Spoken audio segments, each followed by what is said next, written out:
Guess who just had another RC? If you said North America, you'd be correct, as the first of the 2 United States bound regional championships were held in Portland this past weekend, and it was a concoction of modern magnificence as 1,028 players came to sling spells back and forth and eventually take down one of the 2 qualifying tournaments for the upcoming Pro Tour Final Fantasy in Vegas. This video is going to go over a quick TLDW of the top 8 of the tournament, then take a step back and look at the metagame breakdown of Portland as a whole, focus in on the decks that were most popular so you could prepare your deck choice as well as what to expect to play against at your local Modern tournaments or Charlotte next weekend, as well as looking at the top 10 performing decks as far as win rate goes to see if there are any sleeper decks on the horizon. And then of course we'll take a look at the head-to-head matchup matrix for the top 10 presence decks, so if you are a tournament grinder you can wind up having the maximum preparation as to how the decks face off on a one-on-one basis to inform your own tournament deck decision making. Now, as always, since this is using some data from a different platform that I have not personally gathered, I want to go over my data caveats for this event. This is of course using Melee platform's results, which do have 1,028 registered players, all having deck lists associated with their rounds. Yes! I have done very minimal cleaning to this data, going as far as to not rename any of the archetypes that this RC has posted. Now, normally I go through at least 80% or more of the list to verify the results, especially when there are a lot of singleton lists in large events, just like this one. However, with another RC just around the corner in Charlotte being run by the exact same tournament organizers, I want to keep the naming convention that Melee has so I can easily compile both events together into a larger breakdown if I want to do that later on. Hopefully, everything stays the same between the 2 events. Now, this has also allowed me more time to, edit the video and write the script for it and do actual analysis rather than spending hours combing through the data to clean it. Now that we have all of those caveats with the data out of the way, this is the section that spoils the rest of the event. Talking about it in general, like what you're here to watch. Anyway, in the top 8 of Portland, we wound up having 5 different archetypes all together, and much to everybody's dismay from watching coverage the entire weekend, there were 3 Breach decks, 2 Eldrazi decks, and then singleton copies of the Orzhov Blink, the Boros Energy, and the Amulet Titan lists. Now, I say this is much to everybody's dismay because there were a lot of Breach and Eldrazi decks on coverage this weekend, and I'm sure that by the time the top 8 came, people were rooting against those decks more so than rooting for them. However,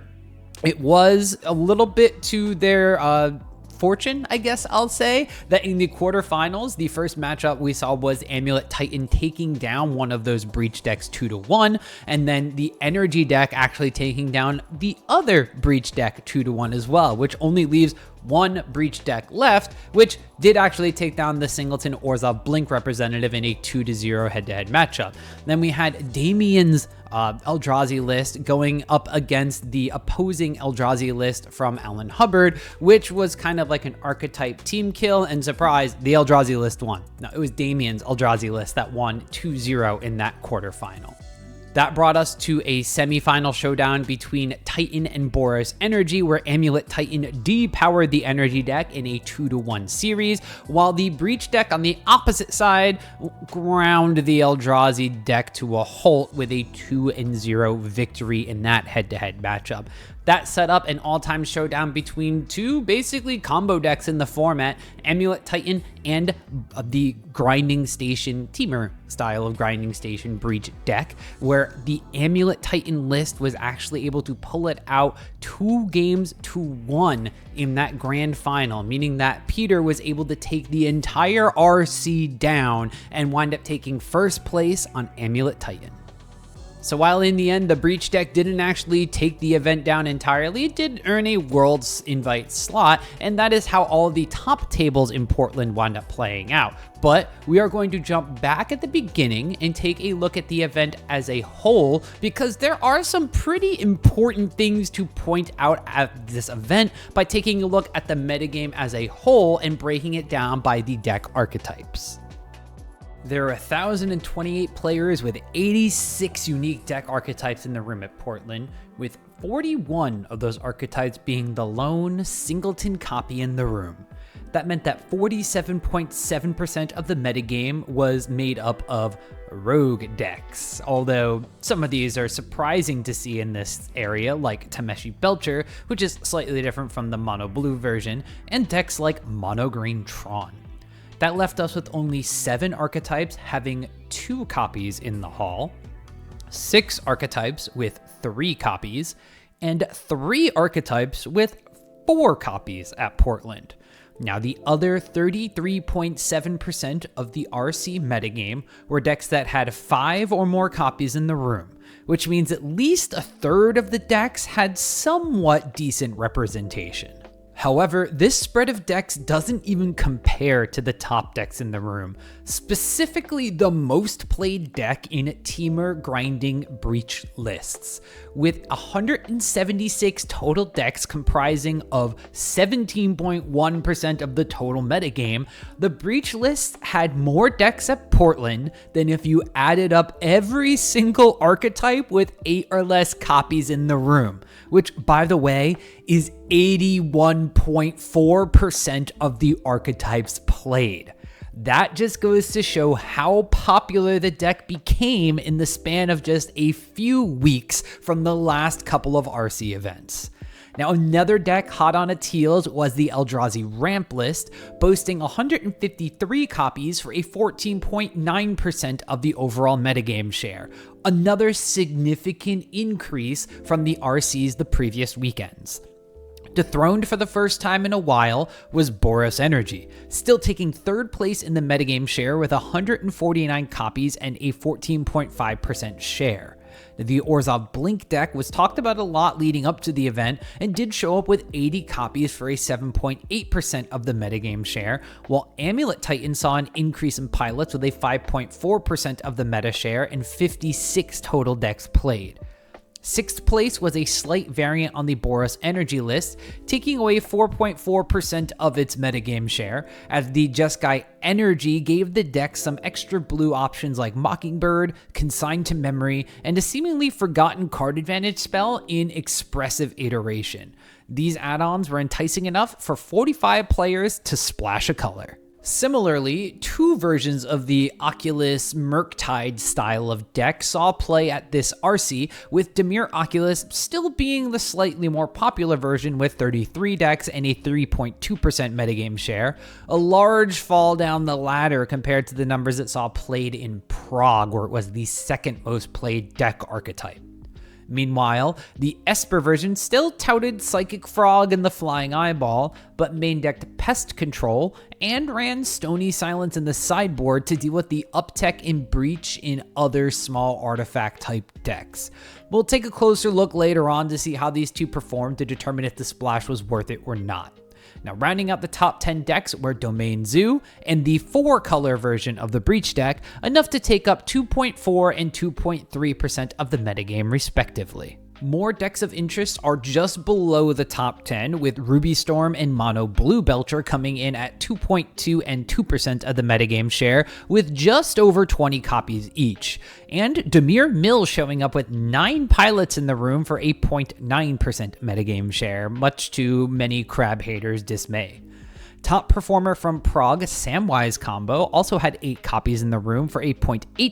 metagame share, sharing the same statistic as the Discard Synergy Heavy Hollow 1 deck and the Mardu version of Energy, splashing for a different 3rd color. Now, to build upon the presence of these different decks, let's take a look at their popularity tier, which is a metric that I use to determine how frequently you'd expect to encounter these decks if you played at an event in the near future. Now this takes all of the archetypes played and distributes them, looking for decks that have a certain amount of copies in the room depending on the size of the event and how many archetypes there are at that event. Now it ranks them from the letter S down to the letter D, with decks in the D tier being all below the statistical average for expected decks of an archetype, based on all the math mumbo jumbo. So basically, you're going to see multiple copies of S tier decks at a local event or in an MTGO league, while the A tier decks should have about 1 or more copies, B tier decks around 1 or less, and the C tier decks not being a surprise to see, but still not being popular enough to see them all at a small event.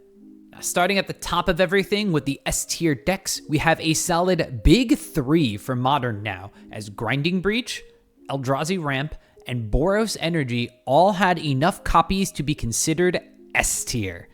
Even with the declining numbers and an even lower win rate than previous RCs, Energy is still a popular choice for pilots going to Modern events, no doubt still due in part to the cost of the format and people having cards from earlier in the season. Now, aside from Energy underperforming in Portland, Breach overperformed, put up a 54.3% win rate while having the most copies of a deck in the room, which is absolutely absurd. It had the highest win rate of any of the top 10 Presence decks by a landslide, which points to it being not just an S tier deck in popularity, but also an S tier power level deck in Modern.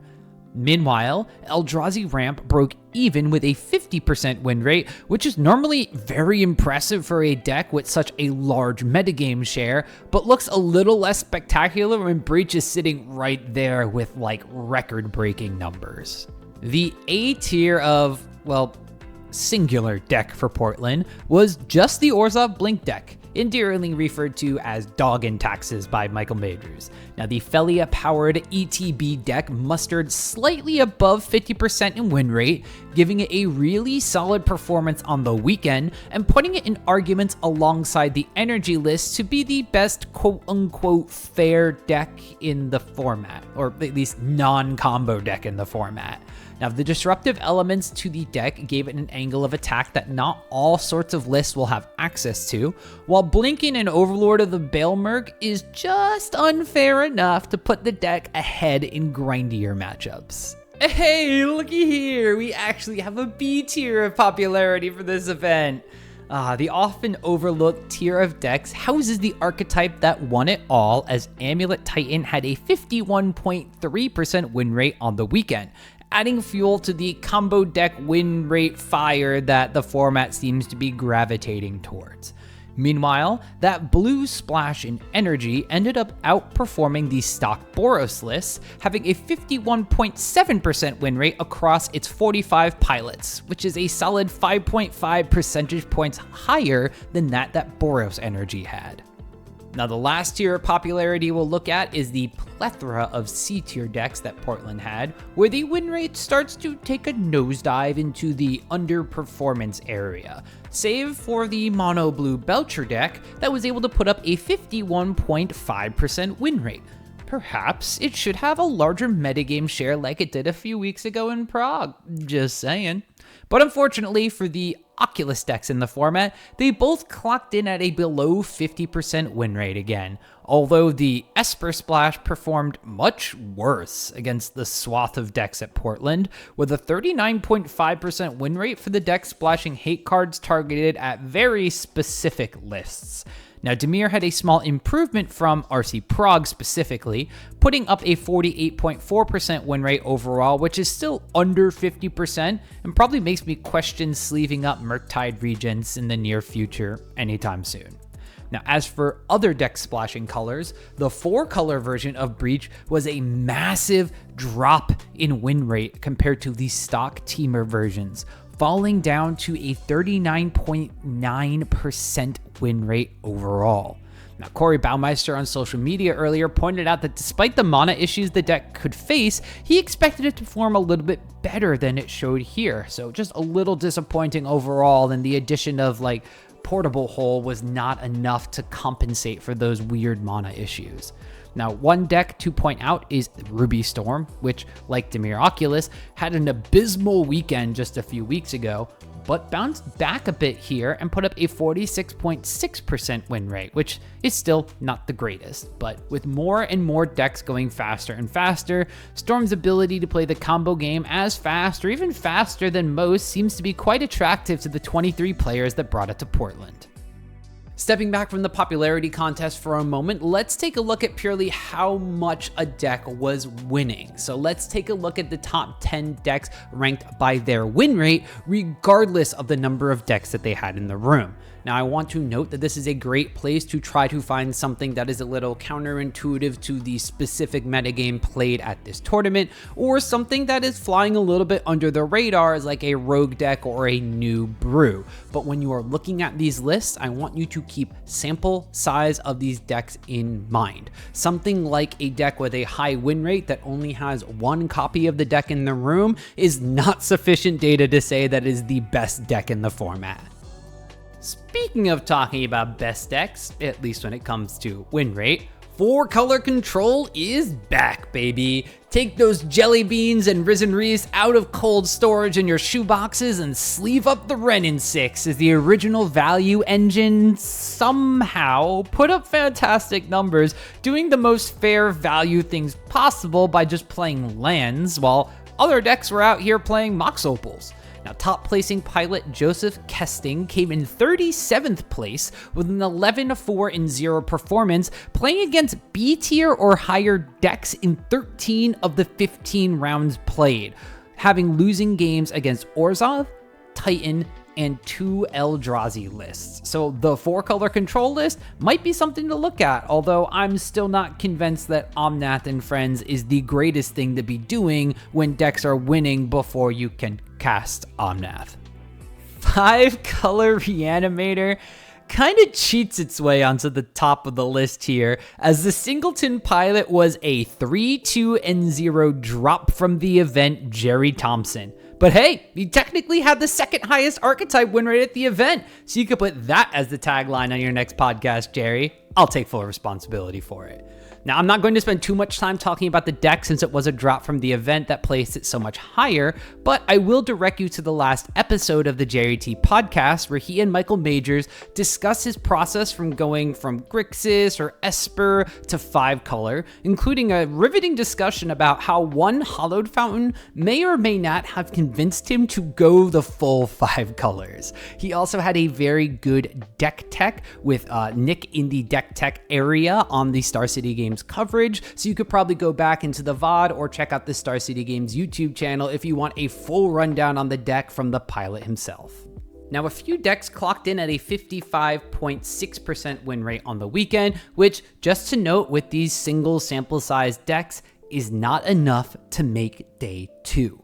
Now, we'll start with the Golgari Necro deck, being a deck with 2 ties that would have had a 71.4% win rate if we were not factoring those games in. Now, running the combination of cards we've come to expect from a list like this, including the titular card Necro Dominance, Sorin of House Markov, and Soul Spike, this version main decked copies of Culling Ritual and Abrupt Decay, while sideboarding cards like Nature's Claim and a Veil of Summer for the uptick in artifacts and interaction on the stack seeing play. Mono Green Tron had a similar win rate, but was 5-4-0 overall on the event, which kept the one deck played solidly on the day 1 side only. Now, the deck packed 3 copies of both Trinisphere and Mystic Forge, alongside 4 copies of Karn the Great Creator, and just a singleton Ugin the Spirit Dragon, as the deck opted for Eldrazi as its big payoff instead of the more traditional Tron flavored ones. Now, 4 Devourer of Destiny and 4 Kozilek's Command seems stock standard for any deck playing the ramp strategy nowadays, while 4 Sowing Micah Spawn and 1 Emrakul the Promised End were the other attacking threats that this deck was ramping into to help end the game. Rakdos Midrange, no, you're not in Pioneer, this is still Modern, had a singleton deck that went 5-4-0 as well, packing a mix of cards you'd expect to have lying around after Fury and Grief were banned from the format. So 4 copies of Nethergoyf are the main threat, as Tarfire has 2 copies in the list for an additional card type for the Goyf, as well as cards like FOMO to take advantage of. A singleton Invasion of Asgol serves a similar purpose as an edict effect with a different card type, while 4 copies of Dragon's Rage Channeler help to make sure we can hit Delirium quickly alongside everybody's favorite cantrip of the format, Mishra's Bauble. Grixis Reanimator, or Grixis Goryo's Vengeance in this case, had 3 copies at Portland with a 55.2% win rate and powered up off the unbanning of Faithless Looting specifically, making it a little more attractive than the Esper versions used to be. Now, Consigned to Memory and Force of Negation alongside Psychic Frog still gave the deck the core package that Esper had, while Red gave the deck access to Through the Breach to play against sideboard Graveyard Hate in games 2 and 3. Now, pilot Ricky Tovar also included 2 copies of good old-fashioned Braid in their 76th place 10, 5, and 0 list of this deck. All right, it's time for the absurd part of this list. The fact that the most played deck at the tournament, Temur Grinding Breach, had the 7th highest win rate overall. Yep, Breach put up massively impressive numbers: 934 wins, 724 losses, and 62 ties across a 1,720 total matches played this weekend. That's 54.3% win rate overall, or 56.3% if you don't factor in ties. Now, for the most played deck in the room, this is highly ranked in win rate and just a ridiculous outlier to say the least, which would, in my opinion, just solidifies the deck as the best thing to play in the format right now. Now, it also, however, brings up the question of bans from a lot of players. And while I like to err on the side of letting the format evolve, I would like to see something change with this deck's performance before the modern RCQ season starts up. Whether it's finding its kryptonite and playing that deck in larger numbers, or taking a look at the cards that power the deck in Mox Opal, Malevolent Rumble, or Underworld Breach itself. For now, though, the deck should be the favorite to win any event you're planning on playing in, so either sleeve up those stations or find a plan that works against it for you. Now, just below Breach in win rate here is the deck that I've unfortunately chosen to build, Abzan Samwise Combo. 8 players in the room sleeved up their hobbits and went to Portland Guard to loop Cauldron Familiar with Sam and Viserys Seer in play for an overall 52.4% win rate. No ties like I would probably run into looping this deck. Now, Green Sun Zenith gives this deck a little extra oomph while being able to fetch up both Dryad Arbor and Valraz the Scar Striped as a green sacrifice outlet to plow your combo. Now, the highest placing list of this combo deck was in the hands of Frederick Tan and their 60th place list, going 10, 5, and 0, but dropping 3 of those matches to Breach, going 4 and 3 in the head-to-head overall against the best deck in the format this weekend. Now, another 8 pilots took the splash into black for their energy decks, as Mardu Energy had a 52.3% win rate overall, or 53.5% if we're not factoring in ties. Now, lists were a little bit varied, but the top placing deck was in the hands of Call Machuca and their 110th place list, with Overlord in the Baelmerk and Felia as a package, making Mardu in the main deck. Now, it's kind of like taking the engine pieces of the Orzhov Blink deck and the unfair part of that and putting it into your Boros Energy deck and making it even more unfair, because now you also get to do things like blinking your Flage if you really need that extra bit of damage, or blinking away some of your smaller creatures and getting more energy. Now, the 9, 5, and 1 performing deck list from Cole also had Nihil Spellbomb and Thoughtseize in the sideboard, while some of the other lists a little further down in the rankings opted to throw in Orcish Bowmasters in the 75 to solidify the Mardu part of the deck. Lastly, we have an archetype that would make Dave Shields happy. Jund Creativity had a 52.0% win rate even across the 5 pilots in the room, which is just slightly higher at 53.4% if you're not counting ties. Now, the game plan of creativity off of your tokens with Persist as a backup plan was even stronger now that Faithless Looting has been unbanned, giving the deck more consistency to getting its Archon of Cruelties into play more than just Bitter Reunion and Fable of the Mirror Breaker. Now, sideboarding into 4 copies of Break the Ice and 3 copies of Terastodon gave the deck a way to fight the ramp and big mana decks of the format, while Hidetsugu Consumes All seems like it would be a strange card for a deck running Dwarven Mine, but worked wonders against the decks playing a lot of small mana cost artifacts. So we've gone through decks that have won the most, we've gone through decks that are super popular. Let's shift back to some of those popular decks and see how the top 10 Presence decks wound up performing on a head-to-head basis by looking at the matchup matrix. Now, as noted before, we've broken down decks by popularity so you have an idea of what you expect to see when you hop into your own Modern events at your LGS or online to play. So this head-to-head matrix is going to give you an idea of how those decks perform against one another to help you make a decision on what deck to play or what decks to prepare against and what you might want to avoid, or try to avoid if you are playing a specific deck, as it may be a bad matchup for you. Let's take a look at the first of the top 10 Presence decks, which is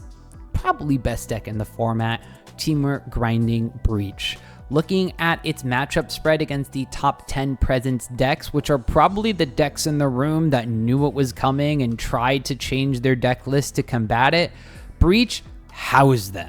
There were a couple of tiny blips on the radar against the Jeskai version of Energy, which was able to put in some copies of Mockingbird and then have consigns in the sideboard for some of its Thassa Oracle triggers and such, as well as the Esper Oculus list that was specifically splashed to fight the Breach deck. Both of those lists could not muster more than a 52% win rate against the Grinding Breach deck, which just goes to show that these decks are having a very hard time dealing with Breach, and you are going to have to make some massive changes to your deck, potentially as a sacrifice of other matchups in order to deal with the best deck in the format. Now, the Eldrazi Ramp deck was the second most played deck at Portland and had a pretty decent matchup spread across the board, although it wasn't nearly as solid as the Grinding Breach deck. Now, if you remember, the Eldrazi Ramp list had a 50% win rate even for the tournament, which means that there were some other lists in smaller quantities that may have struggled against, but against these top 10 decks, obviously the Grinding Breach deck was a hard matchup for it, as well as Amulet Titan just being a little bit too fast for the deck that wants to play a little bit more fair than Primeval Titan combo kill you on like turn 3. The Dimir Oculus deck was also an interesting, difficult matchup for the Eldrazi list, as some of the configurations of Dimir switched up their interaction package to better target colorless spells, or just in general, having more removal that could deal with things on the stack and on the battlefield. So the Eldrazi Ramp list suffered a tiny bit, as Dimir Oculus may have brought in things like Break the Ice from the sideboard as well to target some of their colorless lands. Boros Energy had a bit of a rough weekend. We saw its win rate tank, and we saw pilots hopping off of the list in order to go to other greener pastures. Now, the Energy deck is still pretty much considered a quote-unquote fair deck, even though it does some pretty absurd token things and can win games in some absurd fashions. However, the deck itself seems to struggle against a lot of the decks that are either going faster and comboing under it, or going larger than what the deck can deal with early on. That includes decks like Eldrazi Ramp and Amulet Titan, which were losing win rate matchups for the Boros Energy list. On the flip side, the faster, smaller combo decks like Grinding Breach are going to be more difficult for the deck to deal with, since they don't play on the board the way that the Boros Energy deck wants to interact with. However, if you wind up having matches like a Pseudo Mirror in Jeskai Energy or the Oculus and Domain Zoo lists, Energy is going to be your deck of choice to beat up on the decks that are trying to play to the board in more fair ways. Now, another deck that had a lot of chatter surrounding it going into the event, much like the Grinding Breach deck, was our Orzhov Blink or Dog and Taxes deck. And while the deck didn't match up very well into Eldrazi or Grinding Breach, it did have a decent matchup spread against some of the other decks in the format. Specifically, it beat up on Boros Energy and continued to do so from the previous RC weekends, as well as beating up on the Oculus and Domain Zoo decks, and surprisingly, the 4-color Breach deck, which may have just struggled to deal with its own mana base more so than anything the Blink deck was doing. Now, it did not fare very well against the Amulet Titan lists, having a less than 50% win rate in that head-to-head matchup, and actually struggled against the Jeskai Energy lists as well, despite having a very solid Boros Energy matchup. So there may be something along the lines of maybe just the more recursive or multiple elements of the Jeskai Energy deck running Mockingbird that are tripping up the Orzhov Blink's package, or there may just be some sideboard options in the colors of blue that the Jeskai Energy deck is presenting to the Orzhov Blink deck that they just can't deal with if they resolve. So Amulet Titan won the whole event, so that makes it the best deck in the format now, right?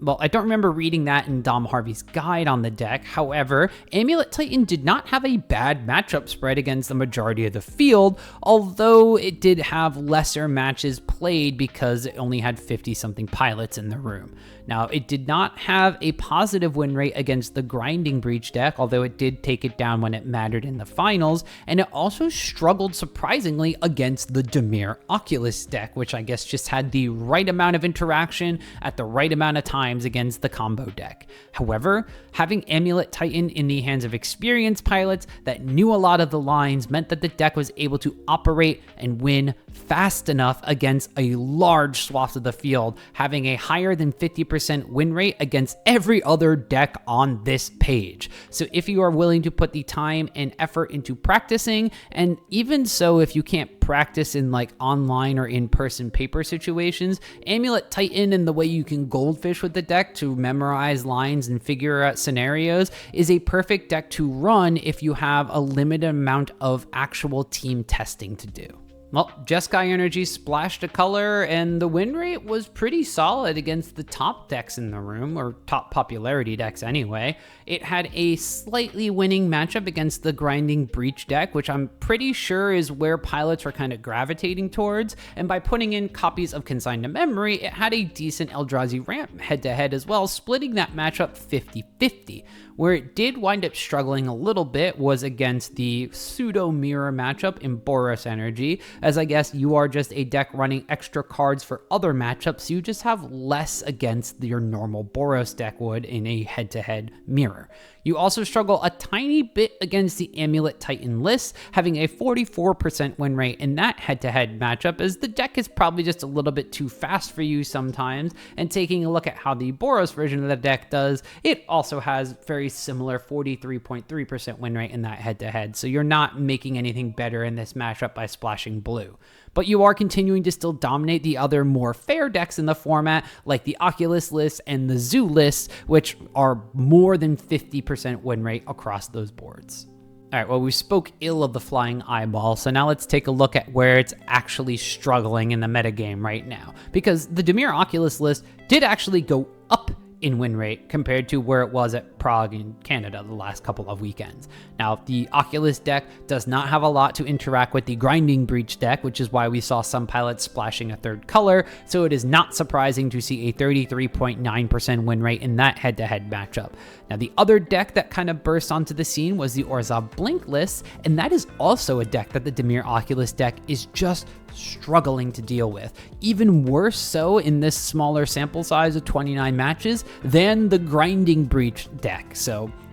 Orzhov Blink is kind of eclipsing the Dimir Oculus deck in this regard. We also wind up having the Jeskai and Boros versions of Energy still getting the better of the more fair play to the board matchup here. So your Dimir Oculus lists are not really finding super good head-to-head matchups from any of the decks that you're going to see in like the B tier or above, besides the Eldrazi Ramp list where you're packing a 60% win rate. So if you're going to a local event and you don't think people are going to have time to practice their Breach lines, Oculus might still be okay, but if they're still playing the energy decks instead of the ramp decks, you should probably put your eyeballs away. Well, the ones in your sleeves, not your head. So Domain Zoo, the last couple of RCs, or at least a few weeks ago, didn't do that poorly. But taking a look at its top 10 Presence head-to-head win rate, the deck does not look like it's a good choice into the popular decks in the format. And even now, as I'm just going back and reading this, I'm trying to find where its good matchups actually are, as the deck only has a 43% win rate overall, so it's just kind of fallen out of favor even though it was doing okay previously. Now, taking a look at some of the head-to-head matchups, its best matchup was the 4-color version of Breach, where it probably wound up winning based on that deck struggling with its mana base and Portable Hole not being great against the cards that Domain Zoo was packing. But even the Dimir Oculus deck, which was way more popular a few weeks ago, is only a 45.5% win rate in the head-to-head against Domain Zoo. So the Domain Zoo deck even has a less than 50% win rate against the deck that it was probably preying upon previously. It also has a 42.9% win rate against Amulet Titan, where when you're kind of saying 42.9% as your third best matchup is a saving grace, it's probably time to put the ley lines back on the shelf. Alright, so Esper Oculus was the Dimir Oculus variant that was really trying to target the Grinding Breach deck. It basically splashed Pest Control into the main deck and then put copies of cards like Stony Silence or other sort of artifact hate cards in its sideboard for that matchup specifically. And what it did was it did raise the win rate from Dimir Oculus. It was 51.4% compared to 33.9% that the Dimir deck had. So it did its job there, but it didn't do it high enough to justify what it did to the win rate in the other matchups. Dimir Oculus had a 60% win rate against Eldrazi Ramp, which was the second most played deck at Portland. Esper Oculus had a 26.1% win rate. There are just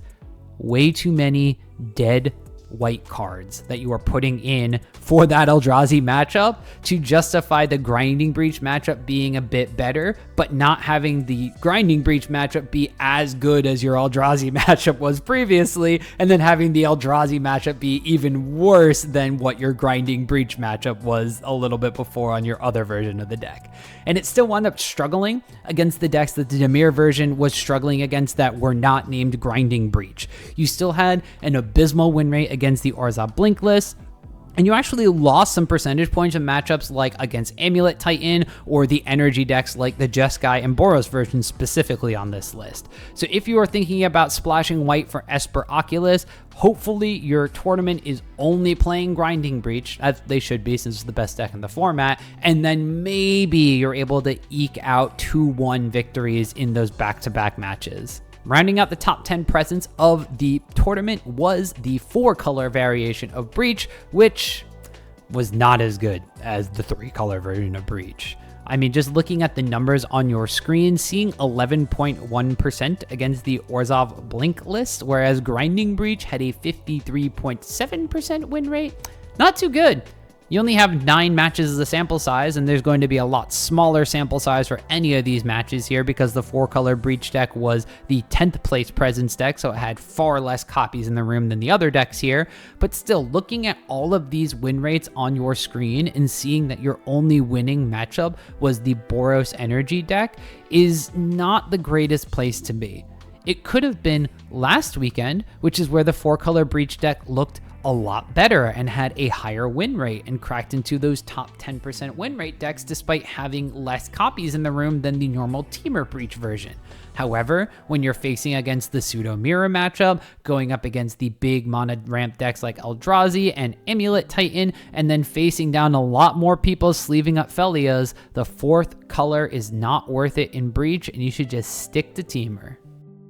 So Portland was a little bit different than some of the RCs we saw in previous weekends, but due to the fact that the fast-paced modern metagame is constantly evolving online, a lot of people's expectations were met, just maybe in ways that were different than what they assumed things were going to happen. Did we think that Breach was going to be the most played deck in Portland, or did we think that some of the other decks were going to kind of eat into that metagame share? And on top of all of this information we have, there's another regional championship in just a couple of weeks in Charlotte on the opposite side of the United States that may just completely change things with just those few weeks of preparation, and we may wind up seeing Breach's metagame share get eaten into, or a deck that has a solid win rate against it becomes slowly but surely more popular just as the testing goes on for these players that are going to be on the East Coast of the United States. So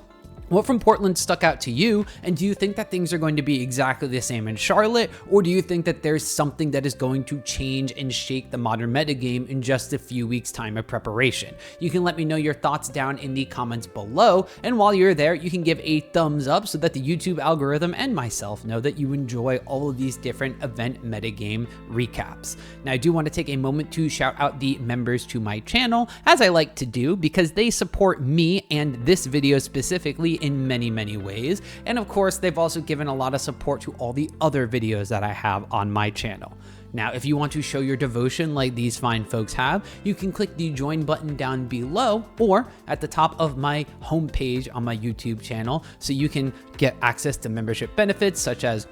Discord access, early access to videos from members, and just, a direct line to me in that Discord channel for some personal deck techs of your own. Now, as always, you can feel free to tap that subscribe button if you want to stay up to date on the latest metagame breakdowns, deck techs, and just in general Magic content from me. See you in a few weeks for Charlotte.